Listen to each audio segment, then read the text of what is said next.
4 medicine बनाओ, अदरक, लहसुन, पुदीना, अनारदाना। इसको रिकॉर्डिंग कर लो। बिस्मिल्लाह। मेरे मोहतरम भाइयों, ये मैं 4 मेडिसिन जो बताने लगा हूँ, ये 100 बीमारियों का इलाज है। ये 100 और मैं नहीं कह रहा, प्यारे पैगंबर जनाब मोहम्मद सल्लल्लाहु अलैहि वसल्लम ने इरशाद फरमाया, कलवंजी वो काला दाना है जिसमें मौत के सिवा हर बीमारी की शिफा है। और दूसरा मेथी दाना। इमाम ने कय्यम अपनी ज़ादुल माद के अंदर लिखते हैं, अगर लोगों को पता चल जाए ना इसके कितने फ़ायदे हैं, लोग इसको सोने के बस खरीदें। कलवंजी और मेथी दाना। यहाँ अरब वल्ला जो पुराने अरब है ना, ज़ईफ़, आज भी एक अरब से मुलाकात हुई तो कहने लगा मैं तो लेता ही ये दोनों चीज़ें, कलवंजी और मेथी दाना।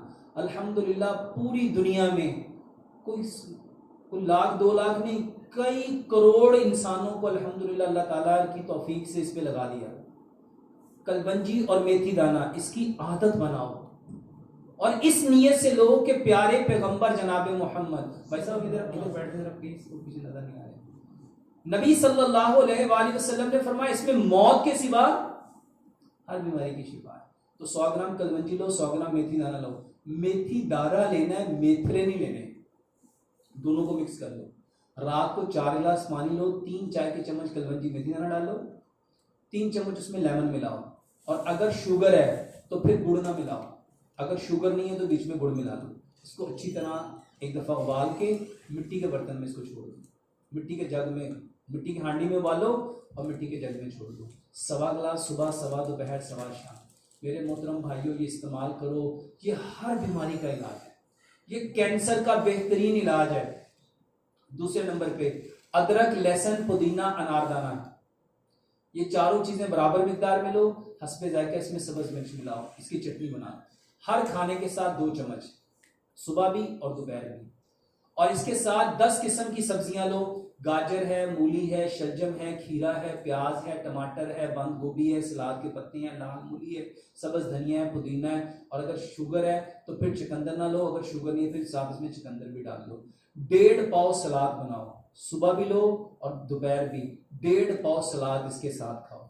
तीसरे नंबर पे तलबीना, जौ का दलिया। मेरे मोहतरम भाइयों, 70 बीमारियों का इलाज है। तलबीना किसे कहते हैं? जौ का दलिया। इसको गुड़ में बनाओ और दूध में बनाओ। और इसमें क्या करो मेरे मोहतरम भाइयों, अगर ताकत इसकी बढ़ाना चाहते हो, उसमें 2 बादाम, 2 काजू, 2 पिस्ते, 2 अखरोट डालो। उसमें आधी चाय की चम्मच सफेद तिल डालो, आधी चाय की चम्मच चारों मगज डालो, आधी चाय की चम्मच किशमिश डालो, आधी चाय की चम्मच सौंफ डालो। इसको कूट लो और अच्छी तरह इसको जौ के दलिए में पका लो। जब ये जौ का दलिया पक जाए तो कोई से हर शख्स अपनी इस्तेदाद के मुताबिक इसमें 10 फल डाल लो, 15 डाल लो, 5 डाल लो, 3 डाल लो, 1 डाल लो। 10 फल लो सीजनल, जैसे केला है, अमरूद है, सेब है, नाशपाती है, कीवी है, चीकू है, यहाँ पे बेशुमार स्ट्रॉबेरीज हैं, चेरीज हैं, बेरीज हैं। आप इसमें अनार है, अंगूर है, पपीता है। मेरे मोहतरम भाइयों, ये फल एक एक दाना लो। खजूर है, इसको ग्राइंड कर लो, ग्राइंड करके इसका जूस बना लो, इसके फाइबर समेत। जौ का दलिया जब पक जाए, ये सारा कुछ उसके अंदर डाल के इसको ठंडा कर लो। थोड़ा सा सुबह खाओ, थोड़ा सा दोपहर खाओ, थोड़ा सा शाम खाओ। वल्लाह 70 बीमारियों की शिफा है इसमें। 3 चीजें। चौथे नंबर पे रात को 1 गिलास दूध लो, रात को 1 गिलास दूध लो। आधी चाय की चम्मच उसमें हल्दी डालो, आधी चाय की चम्मच दालचीनी डालो, आधी चाय की चम्मच सौंफ डालो, 2 सब्ज इलायचियां, 2 लौंग डालो। इसको इतना पकाओ कि 1 गिलास दूध पौना रह जाए। इसको ठंडा करो, नीम गर्म हालत में इसमें शहद या गुड़ मिलाओ, ये दूध पियो। मेरे मोहतरम भाइयों, ये आपकी हर बीमारी का इलाज है, हर बीमारी का इलाज है। और खास तौर पे ये जिनके घुटने काम नहीं करते, जिनकी कमर काम नहीं करती, जिनके गुर्दे काम नहीं करते, सिर्फ इसमें से कुछ चीजें मेरे मोहतरम भाइयों, जितने लोगों को शुगर है इसमें से गुड़ निकाल के बाकी सारी चीजें इस्तेमाल करो। यकीन जानो, आप जिसको बीमारी नहीं भी है, वल्लाह ये हमारे घर में ये चीजें नॉर्मली आम डाइट के तौर पे, खाने के तौर पे इस्तेमाल करो। एक तो ये काम करो। दूसरे नंबर पे मेरे मोहतरम भाइयों, खाने की एक बहुत बड़ी गलती जो हम अक्सर करते हैं वो क्या है? खाने के साथ पानी पीना। खाना खाने से आधा घंटा पहले पानी पियो, खाना खाने के 1.5 घंटा बाद पानी पियो। जैसे हम अफ्तारी से पहले बात कर रहे थे कि जब आंखें खाने को देखती है ना तो वो सिक्रीशन पैदा करती है, दिमाग सिक्रीशन पैदा करता है। अगर आप पानी पी लोगे तो पानी ने तो 2 मिनट आपके मैदे में 2 से 3 मिनट रहना है, उसने सारी सिक्रीशन को उसके अंदर डाइल्यूट करना है और मैदे से निकल जाना है। अब पीछे पड़ा खाना जलेगा, उससे गैस भी पैदा होगी और उससे तेजाबियत भी पैदा होगी। खाना खाने से आधा घंटा पहले पानी पियो और खाना खाने के 1.5 घंटा बाद पानी पियो। एक लुकमे को इतना चबाओ, इतना चबाओ, इतना चबाओ, इतना चबाओ, इतना चबाओ जितने आपके दांत हैं। कितने दांत हैं? पहले ये सोचो कि खाने के दौरान पानी की जरूरत क्यों पड़ती है। खाने के दौरान पानी की जरूरत उसको पड़ेगी जिसका खाना हलक में अटकता है। जब हम 32 बार उसको चबा लेंगे, जिंदगी में कभी उसकी जरूरत पड़ेगी? तो एक लुकमे को 32 बार चबाओ। ये है खाना खाने का तरीका। मेरे मोहतरम भाइयों, हमें आज तक ये नहीं समझ आ सकी कि खाना कब खाना चाहिए। खाने का सबसे बेहतरीन वक्त जिसमें प्यारे पैगंबर जनाब मोहम्मद सल्लल्लाहु अलैहि वसल्लम ने फरमाया अल्लाह ने उस वक्त में बरकत रखी है मेरे मोहतरम भाइयों, वो सुबह का वक्त है। वो रमजान के अंदर सहरी में बरकत है और गैर रमजान में मेरे मोहतरम भाइयों सुबह का खाना पेट भर के खाओ।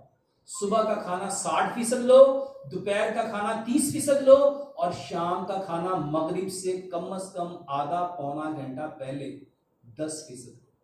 इसको एक असूल से समझो। देखो पूरी कायनात में कोई जानवर असर के बाद खाना नहीं खाता। कोई जानवर असर के बाद खाना, आप देखेंगे वो असर से पहले तक खाना चुनते हैं और उसके बाद असर का जब वक्त होता है वो दरख्तों के ऊपर, तारों के ऊपर, शाखों के ऊपर वो बैठे होते हैं। मगरिब के टाइम तो जो सबसे लालची जानवर कुत्ता है उसको भी आप गोश्त डालोगे, हड्डी डालोगे, उसको उठाएगा, कहीं जाके छुपाएगा, खाएगा। और हमारा सबसे अच्छा खाना कब होता है? मेरे मोहतरम भाइयों, रात का खाना। इसको साइंटिफिकली समझ लो। साइंस कहती है सूरज के साथ अल्लाह ने हमारे निज़ाम को रखा है। हमारे गैस्ट्रिक जूस को, हमारे डाइजेस्टिव सिस्टम को अल्लाह ताला ने किसके साथ जोड़ा है? सूरज के साथ। कुरान में अल्लाह ताला ने बताया कि हमने दिन काम के लिए रखा है और रात हमने आराम के लिए। मगरिब जब हो जाती है तो मेरे मोहतरम भाइयों आपका खाने का सिस्टम बंद हो जाना चाहिए। अगर आप इसको नबी सल्लल्लाहु अलैहि वसल्लम के तरीके से देखेंगे, मगरिब के वक्त नबी सल्लल्लाहु अलैहि वसल्लम ने हुक्म दिया कि अपने घर के बड़े दरवाजे बंद कर दो, अपने बच्चों को घर के अंदर ले आओ, क्योंकि उस वक्त शयातीन खोल दिए जाते हैं। और जब इशा हो जाए तो नबी सल्लल्लाहु अलैहि वसल्लम किसी से कलाम भी, उस वक्त क्या करते थे आप सिर्फ आराम करते थे। जरा सोचो कि उस वक्त आराम करना था, अगर हमने उस वक्त खाना अपने अंदर डालना शुरू कर दिया तो फिर क्या बनेगा? तो सुबह का खाना 60%, दोपहर का खाना 30%, शाम का खाना 10%। एक असूल बना लो कि अल्लाह ताला ने कुरान में फरमाया हमने इंसान को मिट्टी से पैदा किया, इंसान ने वापस मिट्टी में जाना, कल क़यामत वाले दिन इसको मिट्टी से दोबारा उठाया जाना है। अपना खाना मिट्टी के बर्तन में बनाओ। जो मिट्टी से ऑयल निकलता है, दुनिया का सबसे बेहतरीन ऑयल मेरे मोहतरम भाइयों जैतून है। जैतून का ऑयल उन लोगों के लिए अच्छा है जहां जैतून पैदा होता है, या जैतून उन मुल्कों के लिए अच्छा है जहां पे वेदर ड्राई है, जहां वेदर ड्राई, जैसे ये डेजर्ट्स हैं, सऊदीया में देखो ड्राई वेदर है। मेरे मोहतरम भाइयों पाकिस्तान और इंडिया, वहां का जो वेदर है वो नमी वाला है, वहां का वेदर नमी वाला। और इमाम हकीम लुकमान कहा करते थे जो जहां पैदा होता है अल्लाह ताला ने उसकी ग़िज़ा को वहीं पे पैदा किया है। और इसके बारे में एक हदीस भी है, नबी सल्लल्लाहु अलैहि वसल्लम के सामने जब ज़ब का गोश्त आया था तो नबी सल्लल्लाहु अलैहि वसल्लम ने उसको खाया और क्या फरमाया था कि ये हमारे इलाके का नहीं है, ये हमारे कौम का नहीं है। तो जो चीज आपके इलाके की नहीं है उससे भी अवॉइड करना चाहिए। खा सकते हैं लेकिन बेहतर है। और आप हैरान होंगे कि ये जो चाय है ना, चाय ये उन इलाकों के लिए है जहां पे पहाड़ी सिलसिले हैं, जहां सतह मुर्तफा पोटोहार है। जो पोटोहारी इलाके होते हैं ना, ये वहां के लोगों के लिए, क्योंकि वहां के लोग, वहां पे टेम्परेचर जो होता है वहां ठंड होती है और चाय गर्म है, ठंड के लिए थी। मेरे मोहतरम भाइयों आप सबसे बेहतरीन है मिट्टी के बर्तन में खाना पकाओ, सरसों के तेल में खाना पकाओ। अगर पाकिस्तान इंडिया में हो, यहाँ पे हो तो जैतून का तेल इस्तेमाल करो, पत्थर वाला नमक इस्तेमाल करो, पत्थर वाला नमक। इमाम ने कय्यम ने जो किताब लिखी ज़ादुल माद, उसके अंदर लिखा है जो बंदा समंदर के पानी से नमक बनाएगा और वो नमक खाएगा वो अपने बदन में अनगिनत बीमारियां भर लेगा। और यहाँ पे जितना नमक है वो सारे का सारा सी सॉल्ट है। पिंक हिमालयन सॉल्ट इस्तेमाल करो, उसमें 84 मिनरल है। और चीनी बंद करो, चीनी बंद करो मेरे भाइयों, ये चीनी नहीं है, ये चूना है, चूना। ये जिसको पेंट करते हैं ना चूना, ये चूना अगर हाथ पे, यार चीनी गन्ने के रस से बनी, गन्ने के रस का रंग कौन सा था? Dark green. तो ये व्हाइट कहां से आ गई चीनी? तो फास्फोरस अगर अंदर जाएगी तो वो क्या करेगी? क्या करेगी? गलाएगी। अब जितने लोगों को पेप्टिक अल्सर है, जितने लोगों को अल्सरेटिव कोलाइटिस है, जितने लोगों को फेस्टुला है, जितने लोगों को हेमोराइड है, जितने लोगों को पाइल्स है, और फिर कहते हैं डॉक्टर साहब समझ नहीं आ रही ये क्यों हो गया। चीनी बंद करके गुड़ इस्तेमाल करो, गुड़ इस्तेमाल करो। यहाँ पे शहद वाफर मिकदार में यहाँ शहद इस्तेमाल करो। और आटा जो है, कभी भी आटा पत्थर की चक्की का पिसा हुआ लो। ये यहाँ पे तो आटा वाफर मिलता है, एक आटा सफेद, एक आटा वो आटा जिसमें चोकर है, जिसमें सूजी है, जिसमें मैदा है, जिसमें फाइबर है, को आप लोग क्या कहते हैं? होल व्हीट, पूरा बुर वाला आटा। तो मेरे मोहतरम भाई, जो पत्थर की चक्की का आटा है वो लो, जो लोहे की चक्कियां हैं, जो चाइना की चक्कियां हैं, जो स्टील की चक्कियां हैं, जो आर्टिफिशियल चक्कियां, इससे अवॉइड करो। आखिरी बात, ये जो पानी है ना मेरे मोहतरम भाइयों, कोशिश करो कि पानी को मिट्टी के बर्तन में रख के फिर पियो।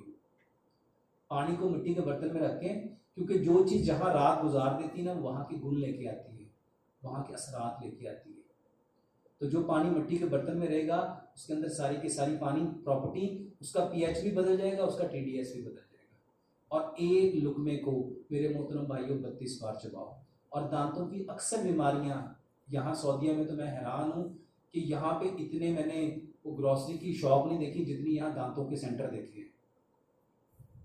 दांत हैं? हाँ जी मेरे मोहतरम भाइयों, अपने मिसवाक हर नमाज के साथ, हर नमाज के साथ, वजू के साथ, लेकिन अपने दांत केले के साथ साफ करो। अपने दांत वल्लाह, हमने वो अरबियों को ये बताया ना कि केले, वो तो हंस हंस के परेशान हो के केले के साथ 2 इंच का टुकड़ा केले का लो, उसको नरम करो, उसको नरम करो और ब्रश के ऊपर लगा के, वल्लाह दुनिया का सबसे बेस्ट टूथपेस्ट केला है। और जितने लोगों के दांतों में ठंडा गर्म लगता है ना, एसिडिटी, जिनके दांतों में ये सेंसिटिविटी है, यकीन जानो, और जिनके खून निकलता है, ये 5-7 दिन के अंदर अंदर आप लोग मुझे दुआएं दोगे, कहोगे यार कमाल हो गया, इतना जबरदस्त टूथपेस्ट हमने जिंदगी में कभी इस्तेमाल नहीं। तो मेरे मोहतरम भाइयों, ये छोटी छोटी बातें हैं, इसके ऊपर अमल करो। और एक चीज अपनी जिंदगी से हमेशा के लिए निकाल दो, जो चीज अल्लाह ने पैदा की है, जो चीज अल्लाह ने पैदा की है, जितनी मिकदार में, हकीम लुकमान कहा करते थे, जो चीज अल्लाह जितनी पैदा करता है वो इंसानों की उतनी जरूरत है। और पूरी दुनिया में सबसे ज्यादा अल्लाह ताला ने पैदा की हैं फल और सब्जियां। 70% फल और सब्जियां खाओ। क्यों खानी है? इसको एक बहुत बड़ी बात जो इब्ने खल्दून ने अपनी तारीख खल्दून के मुकदमे में लिखी, वो लिखते हैं यरहमकल्लाह, जो चीज जिस मिकदार में पैदा हुई है वो इंसानों को उतनी जरूरत है। हाथी दुनिया का वो वाहिद जानवर है जिसको हर लिहाज से, वजन के एतबार से दुनिया का सबसे वजनी, गोश्त के एतबार से दुनिया का सबसे ज्यादा गोश्त वाला जानवर, हड्डियों की मजबूती के एतबार से, कद के एतबार से, ताकत के एतबार से वो सबसे कभी है। और मेरे मोहतरम भाइयों, वो जिंदगी में ना कभी दूध पीता है ना कभी गोश्त खाता है। उसका गोश्त इतना कहां से आ गया? वो 70% सब्जियां खाता है, 70%। और हमारे यहाँ सबसे ज्यादा, किसी शादी में, किसी दावत में, किसी प्रोग्राम में चले जाओ, जो चीज सबसे ज्यादा जाया होती है वो क्या होती है? वो सलाद होती है।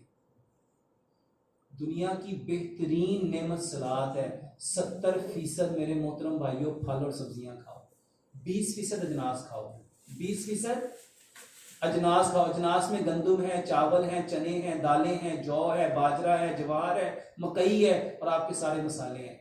और मेरे मोहतरम भाइयों 70% फल और सब्जियां होगी, 20% अजनास होगी, पीछे कितना बचा? वो क्या था? वो था एनिमल प्रोडक्ट। वो था, वो कितने फीसद लेना था? उसमें दूध था, दही था, लस्सी था, मक्खन था, घी था, पनीर था, मटन था, गोश्त था, चिकन था, उसमें सारे का सारा आपका बेकरी के आइटम था, सारे के सारे आपके उसमें मेरे मोहतरम भाइयों वो सारी चीजें जो डेयरी प्रोडक्ट थी वो कितने फीसद लेना था? खाते कितना?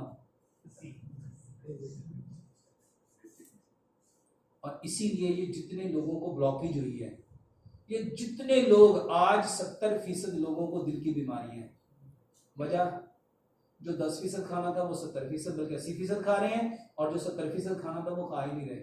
मुझे एक साहब मिला, कहते हैं मुझे नहीं याद कि मैंने सलाद जिंदगी में कभी खाई हो। मैं हैरान रह गया, मैं क्या वाकई? कहते जब से मैं सऊदी आया मुझे 21-22 साल हो गए हैं, यहाँ तो मैंने सलाद कभी देखी नहीं। कहते यहाँ मैंने सलाद कभी, मेरे मोहतरम भाइयों जिस बंदे ने सब्जी नहीं खानी कभी उसका मैदा ठीक रह सकता है?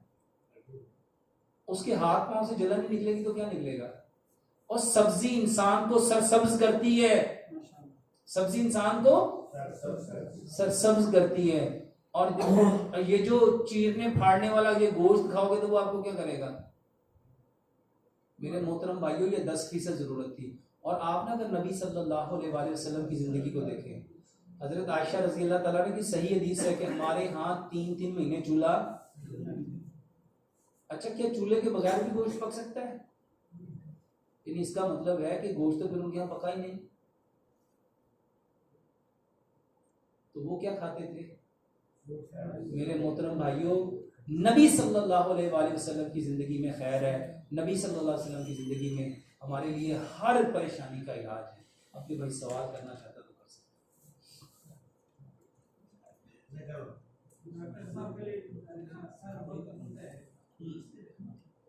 ये भाई कब से सवाल पूछना चाह रहे थे? मेरा सर बहुत घूमता है। माशाल्लाह माशाल्लाह, ये न्यू मुस्लिम भाई हैं, अल्लाह ताला इनको इस्तकामत दे, अल्लाह ताला इनको बहुत ज़्यादा दीन की समझ दे, अल्लाह ताला इनको दोनों जहानों में इज्जतों से नवाजे। मेरे मोहतरम भाइयों सर घूमता है, इसके लिए इसकी सबसे पहले वजह जानो। सबसे बड़ी वजह है कि जिस्म को जितने % कार्बोहाइड्रेट चाहिए, प्रोटीन चाहिए, फैट चाहिए, विटामिन चाहिए, मिनरल चाहिए, इलेक्ट्रोलाइट चाहिए, वो मिल नहीं रहे। वो मिल, तो सबसे पहले अपनी जो डाइट का प्लान है ना वो पूरे का पूरा ठीक करो। 70% फल और सब्जियां खाओ, 20% अजनास खाओ, 10% एनिमल प्रोडक्ट खाओ। और आसान हल बता देता हूं भाई साहब, वो मिक्स 8-10 फल लो, उसका जूस बना लो। 8-10 फलों का जिसको कॉकटेल कहते हैं, तो भाई साहब वो जूस पियो। और 8-10 सब्जियां लेके उसका सलाद बना लो, इसको अपनी आदत बना लो। और इंशाल्लाह ज्यादा से ज्यादा 5 से 7 दिनों में आपको फर्क पता चल जाएगा। और क्या भाई? ये सवाल मुझे अच्छे से ध्यान में मेरा ताल्लुक फिजिकल एक्टिविटी से रहा है अल्हम्दुलिल्लाह। तो हम हमेशा फिजिकल एक्टिविटी के साथ रेस्ट को ज़्यादा तरजीह देते हैं। अब जाके कुरान पढ़ रहे हैं तो अल्लाह ताला बोलेंगे रात का आधा हिस्सा और 2/3 हिस्सा अल्लाह के सामने जागना। ये जागने के बाद और ये जो बैलेंसिंग कैसे होगा? माशाल्लाह भाई का सवाल ये है कि हमने सारी जिंदगी यही सुना कि खेलना भी है और सोना भी लंबा चौड़ा है, लेकिन अब आगे जब कुरान हदीस पढ़ा तो हमें समझ आया कि सोना तो कम था, हम तो इतना सो के भी रेस्ट नहीं आया। मेरे मोहतरम भाइयों जो सोने का असल वक्त है वो आज की साइंस के अकॉर्डिंग 9 बजे से लेकर 12 बजे के दरमियान है। वो कब है? यानी इसको आसान कर देता हूँ, जो रात का पहला सहर है वो कितने बजे शुरू होता है आजकल पता है किसी? हाँ सहर भाई, पहला सहर, रात का पहला सहर। एक पहला सहर होता है, फिर दूसरा सहर, फिर तीसरे सहर सहरी का वक्त खत्म। हाँ भाई साहब आज का टाइम उसका 11:55। आज का बता रहा, 11:55 के बाद नबी सल्लल्लाहु अलैहि वसल्लम किसी भी वक्त उठ जाते थे। एक पहले शहर की बात। जी सर, नबी सल्लल्लाहु अलैहि वसल्लम इशा पढ़ के सो जाते थे। सर्दियों की रातों को नबी सल्लल्लाहु अलैहि वसल्लम ने पसंद फरमाया। आपने फरमाया क्या खूबसूरत रातें हैं, नींद भी पूरी हो जाती है और इबादत भी। उसमें सहर का टाइम बदल जाता है। उस वक्त सहर का टाइम, क्योंकि वो टाइम भी जाके 11 बज के उस वक्त जो सहर होती है वो 12:35 पे शुरू होती है और ईशा कितने बजे होती है? हाँ जी, 7 सवा 7 ईशा हो गई। उसके यानी 8 बजे से लेके 12 बजे तक सोए तो कितने घंटे बन गए? तो उस वक्त तो नींद भी मजे की आ गई और इधर नींद इसका टाइम थोड़ा कम हो गया। तो भाई साहब साइंस कहती है जो बंदा 9 और 12 के दरमियान सो जाए और उसके बाद बेशक उठ जाए, उसकी नींद 24 घंटे के लिए मुकम्मल हो गई। और एक चीज मैं बताना चाह रहा हूँ जी जी 12 से 3 के दरमियान जब सोया होता है उसकी बॉडी रिसाइकलिंग होती है। हाँ, सारी जो खराबियां हैं वो करेक्ट कर लेता है। मतलब उस वक्त जागता रहेगा तो सारी बीमारियां जो बातें रहती हैं वो नहीं रहता। मैं आपकी माशाल्लाह भाई ने बहुत अच्छी बात की तरफ इशारा किया कि 9 से लेके सुबह 3 बजे तक हमारी जो बॉडी है वो हीलिंग प्रॉपर्टी है कर रही होती है। वो हमारी बॉडी में जो तोड़ फोड़ हुई होती है ना, मेटाबॉलिक डिसऑर्डर के अकॉर्डिंग, मेटाबॉलिज्म के अकॉर्डिंग, जो नए सेल बने होते हैं, जो पुराने सेल टूटे होते हैं, तो जहां जहां बॉडी के अंदर कोई प्रॉब्लम हुई होती है, ये जो टाइम होता है रात का, अल्लाह सुब्हानो ताला रात के अंदर हमारी बॉडी को हील कर रहे होते हैं, हीलिंग दे रहे होते हैं। आपके अगर दिल खराब है, जिगर खराब है, मैदा खराब है, आंखों लंग्स में प्रॉब्लम है, गले में प्रॉब्लम है, बाजू में प्रॉब्लम है, हड्डी में प्रॉब्लम है, तो अल्लाह उसको खुद उस वक्त में क्या कर रहा होता है? उसको हील कर रहा होता है, ठीक कर रहा होता है। और बदकिस्मती से अगर हम उस वक्त जाग रहे हैं, और ये उसी वक्त मुमकिन है, ये उस वक्त मुमकिन है जब हम आराम कर रहे होंगे, जब हम सो रहे होंगे। और अगर हम जाग रहे होंगे तो बॉडी तो वो काम कर रही होगी ना जिसकी तरफ आपकी टेंशन है।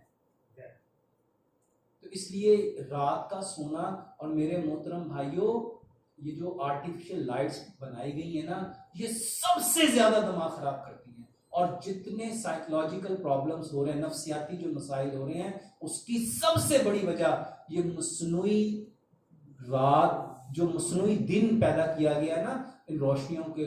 मेरे मोहतरम भाइयों, ये आप मजे की बात बताता हूं, जो रूह है ना, रूह, वो याद है वो एक जो हदीस है इस्तफ्ता कल्बी, कि जो दिल है, जो दिल है ना, जो दिल है वो अच्छाई करके खुशी महसूस करता है और बुराई पे मलामत करता है। मेरे मोहतरम भाइयों, जब हमारी रूह रात को हम रोशनी करते हैं ना, तो रूह तड़प जाती है, कितना बेवकूफ इंसान है, ये फितरत को बदल रहा है। और रात को आप चाहें या ना चाहें, आप बेजार हो रहे होते हैं, आपको ऊंग आ रही होती है। वो ऊंग नहीं होती, वो आपकी रूह कह रही होती है कि आप अल्लाह की फितरत की तरफ लौटो, और वो मलामत कर रही होती है, वो बेचैन हो रही होती है, बेकरार हो रही होती है, बेसुकून हो रही होती है कि ये कितना अहमक इंसान है जो सुकून को छोड़ के बेसुकूनी की तरफ खुद को लेके जा रहा है। तो हमें रात को भाई साहब इशा पढ़ के, अगर आप परफेक्ट अपने जिस्म को देखना चाहते हैं ना, तो इशा पढ़ के सो जाया करें। उसके बाद बेशक 1 बजे 2 बजे जब दिल चाहे उठ जाया करें, 12 बजे तक तो सोया करें। जी और कोई भी सवाल? एक मिनट, मैं अपना तजुर्बा शेयर करना चाहता हूँ 2 मिनट के लिए। भाइयों, कोरोना से पहले 2-3 साल तक मैं और मेरी बीवी शुगर से बड़े परेशान थे। सुबह शाम मेटफॉर्मिन 500 बड़ी पाबंदी से लेते थे। एक दिन भी अगर ज़रा सा लेना भूल गए तो शुगर हमारी 200 से ज़्यादा और हो जाती थी। नहीं गोली टैबलेट मेटफॉर्मिन 500। तो मैंने एक हिंदुस्तान का डॉक्टर है बिशोरप्पा, उसको फॉलोअप किया। एक फ़लस्तीन के डॉक्टर हैं माजिन अस्सक्का, उनके यूट्यूब पे माशाल्लाह रोज़ाना नए वीडियो अपलोड होते हैं। ये फ़लस्तीन के हैं, लेकिन रशिया से उन्होंने फलों और सब्जियों से इलाज पर उन्होंने एमडी किए और काफ़ी पुराने हैं। मैंने उनको फॉलो किया तो उन्होंने यही कहा कि तुम जितने भी फिक्री तौर पर अल्लाह ने फल फ्रूट सब्जियां उगाए हैं उनको इस्तेमाल करो। और कहते थे कि वो सुबह से लेकर 12 बजे तक 4 किस्म के फल कोई भी खाओ, चाहे आम हो मौज हो, जो आपको पसंद है। तो खाना शुरू किया, सारी गोलियां फेंक दी। और उसके बाद यहाँ दावा सेक्टर के सामने एक दरख्त लगा हुआ है, आप लोग देख लें। उसके पत्ता जो है वो किसी भी के उसकी एक शाख ले जाके आप अपने घर के सामने लगाने लग जाए, उग जाएगा। हाँ जी हाँ। तो उसका पत्ता हमने 1 हफ्ते तक सुखा के पाउडर बना के 1 चमचा 1 स्पून टीस्पून से लेना शुरू किया। मैंने तो 1 हफ्ता भी नहीं किया, मेरी बीवी ने उसको 1 हफ्ता किया तो माशाल्लाह उसकी भी शुगर बिल्कुल कंट्रोल हो गई, हमारी भी शुगर बिल्कुल कंट्रोल हो गई। हमने 4 चीज़ें अवॉइड की। वाइट शुगर 2 साल हो गए, चाय बिल्कुल छोड़ दी थी। अभी हमारे एक हमदर्द दोस्त हैं, वो चाय पिला देते तो अल्लाह को जज़ा खैर, वो खुद भी पीते हैं, हमें भी पिला देते हैं। तो अब चाय पीने के बाद भी शुगर नहीं है, अल्लाह का शुक्र है। तो वाइट शुगर बिल्कुल अवॉइड, वो कहते हैं वाइट शुगर बिल्कुल अवॉइड करें। गैस की जितनी चीज़ें, थम्स अप, पेप्सी, मिरिंडा, ये जितनी भी चीज़ें उनको अवॉइड करें। और दकीक अबियत, सफ़ेद आटा बिल्कुल। और साथ साथ ज़ीरो ऑयल कुकिंग, ये हमारी औरतें कर नहीं सकती। और औरतें सालन बनाएं तो लाल भड़क मिर्च होनी चाहिए और तेल कितना 3 इंच ऊपर तैरते रहना चाहिए। तो बगैर ऑयल के कुकिंग का तस्वुर ही हमारे यहाँ नहीं है। तो अल्लाह का शुक्र है, आप लोग भी तजर्बा बिल्कुल ना करें, अल्लाह की ज़ात शाफी है। पहले ये अकीदा हमारा होना चाहिए, शिफा किसके हाथ में, और अल्लाह से मांगे, गिड़गिड़ा के साथ सजदे में रख के मांगे। और कोई भी बीमारी हमेशा के लिए नहीं होती, अल्लाह से चाहे तो कैसी भी, जिसको डॉक्टर कहते हैं ना नामुमकिन है, मैंने आपको बताया ना लाइलाज, हमारे घुटने चले गए, घुटने भी हैं, और जब तक जिंदगी रहेगी अल्लाह रखिएगा इंशाअल्लाह, अल्लाह सबको सलामत रखे। तो मेरे भाइयों, शुगर का भी, शुगर बीमारी नहीं है, डॉक्टर सब कुछ जानते हैं, आरिजा है। बीमारी में, मरज में और आरिजा में फर्क होता है। आपका लबलबा काम करना छोड़ देता है तो शुगर अनकंट्रोल होती है, और आपका पेंक्रियास काम करना शुरू कर दे तो शुगर कंट्रोल हो जाती है। उसको काम करने देना चाहिए। तो उसके लिए मैंने ये फूल सुधारी होते हैं ना, मूंगफली, उन्होंने कहा था कि कसरत से खाओ, ये नेचुरल इंसुलिन पैदा करती है। सुभान अल्लाह, उसको भी हमने पाबंदी से खाया, अल्लाह ने शिफा दी है। ये जो पौधा बता रहे हैं ना, इसका नाम सुहांजना है, इंग्लिश में इसको मोरिंगा कहते हैं, अरबी में मोरिंजा बोलते हैं, अरबी में मोरिंजा बोलते हैं। और ये इतना जबरदस्त है, इतना जबरदस्त है वल्लाह। आप लोग ना इसका कावा बना के पीना शुरू कर दें। और हाँ, पत्तों को लें, और ये सब्ज पत्तों का नहीं बनाना, इसके अंदर इसको सुखाएंगे तो इसके पत्तों में पानी में टॉक्सिन है वो निकल जाएगा। ड्राई करके फिर उसका कावा बनाएं और पाउडर बना के। और ख़ास तौर पे ये जिन लोगों को जोड़ों का दर्द है, जिन लोगों को बवासीर है, जिन लोगों को कब्ज़ है, जिन लोगों को ख़ास तौर पे ये कहते हैं रीढ़ की दर्द फिरती रहती है, ट्रैवलिंग पेन, और उसके बाद शुगर, ये बेहतरीन बेहतरीन छोटा लफ्ज़ है। इससे बड़ा अगर कोई लफ्ज़ होता तो वल्लाह ये उसके लिए है। तो सुहांजने के पत्तों का कावा बना के ये लेंगे, बहुत बेहतरीन है। और किसी भाई को नहीं, इसको जब खुश करके इसको हाथों से मसल लीजिए। ग्राइंड करेंगे ना तो ग्राइंडर का आरपीएम इतना तेज होता है कि उसके नेचुरल इंग्रेडिएंट्स को बंद कर देगा।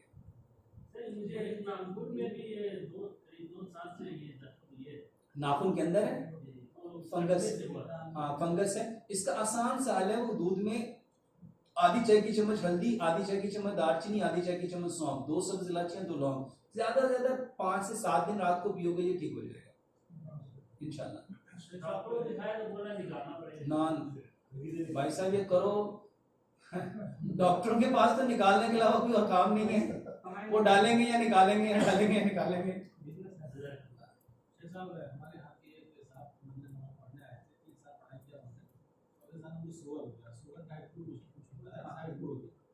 आप लोग उन्होंने दवा कराया, लेकिन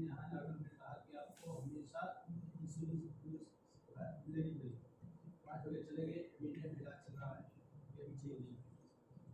ये मेरा ना पूरा एक लेक्चर है, मैं लोगों को बताता हूँ शुगर क्यों होती है। पहले सबसे ये जानो, पैंक्रियाज देखो, अल्लाह पैंक्रिया, ये लफ्ज आपने सुना कि इंसान अशरफुल मखलूकात है। अच्छा, ये बात सही है कि बस ऐसे मनगढ़ंत है? सॉरी, अच्छा, अगर ये 100% परफेक्ट है तो क्या उसका पैंक्रियाज अशरफुल मखलूकात में? तो फिर खराब क्यों है? अब जानवरों का तो नहीं होता। कभी सुना घोड़ों को पहले इंसुलिन लगेगी फिर वो चारा का मीठा खाएंगे? बिल्लियों को पहले वो इंसुलिन लगेगी फिर वो लाइन में पहले डॉक्टर के पास आके इंसुलिन लगाएंगी, चढ़ाएंगी, फिर वो मीठा दूध पिएंगी। भाई साहब खाते तो वो भी सब कुछ है। भाई साहब एक असूल बना लो कि इंसान जैसे अशरफुल मखलूकात है, उसकी सारी चीजें अशरफ हैं। जब बीमारी हो तो पहली दुआ क्या पढ़नी है, क्या पढ़ानी है, क्या बतानी है? फिर बोलो,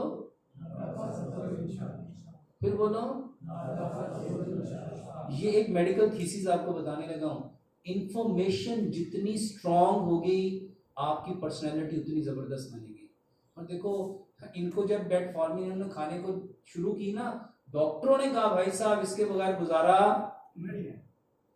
ये इंफॉर्मेशन है भाई, इस्लाम की जो इंफॉर्मेशन है। नबी सल्लल्लाहु अलैहि वसल्लम के दौर में कोई भी प्रॉब्लम होती थी, आप यही कहते थे कोई मसला ही नहीं है, कोई मुश्किल ही नहीं है, अल्लाह के लिए तो ये कोई मुश्किल नहीं है। तो मेरे मोहतरम भाइयों, बीमारी का इलाज मत करो, वो बीमारी जिस वजह से हुई है उसका इलाज करो। और मेरा YouTube पे पूरे इसके 5 एपिसोड हैं, शुगर क्यों होती है। वल्लाह लोगों ने उसके ऊपर अमल किया। एक साहब मुझे साउथ अफ्रीका से स्पेशल मिलने के लिए आए, वो मुझे बताते हैं कि मैं 26-27 साल से मैं 30 यूनिट, सुबह को 40 यूनिट और शाम को रात को 30 यूनिट में इंसुलिन लेता था। 100 यूनिट इंसुलिन लगाता था कई सालों से। आपका प्रोग्राम सुना, अल्हम्दुलिल्लाह मुझे 1.5 साल हो गया। हमने हरम में इकट्ठे, बल्कि हम सऊदीया में हमारी मुलाकात हुई थी, हमने हरम में इकट्ठे उम्रा किया। तो कहते हैं अल्हम्दुलिल्लाह डॉक्टर साहब आप कोई दवाई नहीं खाता, कुछ नहीं लेता, और बल्कि मैं मीठा इतना खाता हूँ कि मेरे घर वाले कहते हैं, वो कहता है मैंने उन्हें बताया कि जो इतने साल मैंने नहीं खाया पूरा भी तो करना है। यकीन जानो किसका? अच्छा, ये भाई हैं समी भाई, कतर से ना मेरे पास 2 पेशेंट आए, मियाँ बीवी। बड़ा अजीब सा उनका वाक़या है। तो मुझे कतर से एक भाई ने फ़ोन किया, कहने लगे डॉक्टर साहब मैं आपका ना दीवाना हूँ और मुझे आप पे ना अल्लाह के बाद यकीन है कि आप इंशाल्लाह आप जो बात भी कहेंगे ना सच ही कहेंगे। मैंने कहा अच्छा, अल्लाह आपका भला करे। तो उसके जो कफील थे मियाँ बीवी, उनके दरमियान झगड़ा हो गया। उनकी 4 बेटियां थी, उनके दरमियान झगड़ा हुआ। तो वो जो उनके घर में कोई 35 साल से उनके घर में ड्राइवर था, वो नहीं चाहता था कि ये जुदा हो। वो कहने लगा कि आप ना दोनों मियाँ बीवी एक बार डॉक्टर शाफत के बाद पाकिस्तान चले जाओ। वो कहने लगे वो क्या करेंगे? कहता मुझे ये नहीं पता वो क्या करेंगे, पर जो करेंगे ना वो कमाल ही करेंगे। वो जी वो मेरे पास आ गए, मेरे पास आए, उसने मुझे फ़ोन किया। मैंने कहा मैं क्या करूँगा इसमें, मैं तो कोई इसमें मेरी तो कुछ, मैं इसमें क्या करूँगा? कहता आप इंशाल्लाह कर लेंगे, मुझे पता है। मैं उनको बिठाया, दूसरे कमरे में गया, 2 नफल पढ़े। मैंने कहा या अल्लाह उसने तवक्कल करके भेज दिया, मुझे तो नहीं समझ आ रही इसको क्या करना है। मैं वापस आया, मैंने कहा आज आप होटल में जाओ, रेस्ट करो, कल हम इसके ऊपर बात करेंगे। बस आज की रात आपने काम करना है, आपने अपने हाथ से इसको खाना खिलाना है और आपने अपने हाथ से इसको खाना खिलाना है। क्योंकि उसने कतरी ने, वो उस बंदे ने मुझे ये कहा था कि डॉक्टर साहब आप जो कहेंगे, ये मुझे अपने बाप का दर्जा देते हैं, उन्होंने ये प्रॉमिस किया था कि डॉक्टर साहब जो कहेंगे और जितने दिन कहेंगे हम पूरा करेंगे, उसके बाद हमने दोनों ने जुदा हो जाना है। खामद कहता था मैंने इसके साथ रहना नहीं, बीवी कहती मैंने भी इसके साथ रहना, और प्रॉमिस उनका ये था कि मैं जितने दिन जो कहूँगा वो पूरा करेंगे। मैंने कहा मैंने ये क्यों कहा? मैंने इसलिए कहा कि जब इंसान मर रहा होता है तो उसकी जुबान पे एक नाम होता है माँ, वो माँ को पुकारता है। साइंस कहती है जो आपको अपने हाथ से खिलाता है ना, उसकी मोहब्बत आपके दिल में आ जाती है, उसकी मोहब्बत आपके दिल में आ जाती है। मैंने कहा इन दोनों के दरमियान मोहब्बत नहीं है, मोहब्बत को बढ़ाना है तो इनके मुंह तक नवाले को ले जाना पड़ेगा। मैंने उसे कहा कि आप इसको अपने हाथ से खिलाओ और आप इसको अपने हाथ से खिलाओ। वो चले गए। रात 12:30 बजे के करीब मुझे उस कतर वाले का फ़ोन आया, डॉक्टर साहब उनको क्या कह दिया? क्या हुआ? कहता रो रो के उनका बुरा हाल हो गया। जाओ वहाँ जाके देखो उनको क्या हुआ। मैं गाड़ी निकाली, मैं वहाँ पे गया, गुलबर्ग में एक होटल में रखा था। मैं वहाँ पे गया, मैंने दरवाज़ा नॉक किया तो दोनों रो रो के बुरा हाल हो गया। कहता बस वो उसको कह रही थी कि बस मैं ये चाहती थी कि तुम कभी मेरे साथ बैठ के खाना खाओ, और वो ये चाहता था कि तुम कभी बैठ के मेरे साथ खाना खाओ। दोनों के पास वक्त ही नहीं था। उन्होंने अभी एक एक नवाला खिलाया नहीं, सिर्फ वो उसके मुंह में डाला, उसने उसके मुंह में डाला, रो रो के उसने कहा बस डॉक्टर साहब सुबह हमारी टिकट कराओ, हमने अलग नहीं माना। नौजवानों सुनो, और इसको ना समझो, नबी सल्लल्लाहु अलैहि वसल्लम के दौर में सहाबा एक दूसरे के मुंह में निवाले डालते थे। हमारे यहाँ रवाज है, खुद अल्लाह के नबी हजरत आयशा के साथ ये सुन्नत है। वल्लाह ये प्यारे पैगंबर जनाब मोहम्मद सल्लल्लाहु अलैहि वसल्लम की मोहब्बत बढ़ाने के लिए क्या करना पड़ेगा? नबी के तरीके। खाना अपने हाथ से एक दूसरे को खिलाओ। वल्लाह एक बार जिसको आप पसंद नहीं करते ना, आप कहते ना यार इसकी मोहब्बत मेरे दिल में नहीं आती, उसके पास जाओ, उसको अपने दावत पे बुलाओ, अपने घर, उससे को मैंने तुम्हें अपने हाथ से खिलाना है। अल्लाह की कसम, आपकी अना, आपकी ईगो, आपके अंदर का वो जो शैतान है ना, वो खाक में मिल जाएगा। एक बार, सिर्फ एक बार प्यारे पैगंबर जनाब मोहम्मद सल्लल्लाहु अलैहि वसल्लम का तरीका समझ के करो। अल्लाह से दुआ करते हैं अल्लाह सुब्हानहू व तआला हमें 100% इस्लाम को सबसे पहले समझने की, समझ के अमल करने की, और अमल करके इस खूबसूरत पैगाम को कायनात के अंदर बसने वाले जितने कच्चे पक्के मकानों में इंसान तक पहुंचाने की तौफीक अता फरमाए। सुब्हानकल्लाहुम्मा व बिहम्दिका अशहदु अल्ला इलाहा इल्ला अंता अस्तगफिरुका व अतूबु इलैक।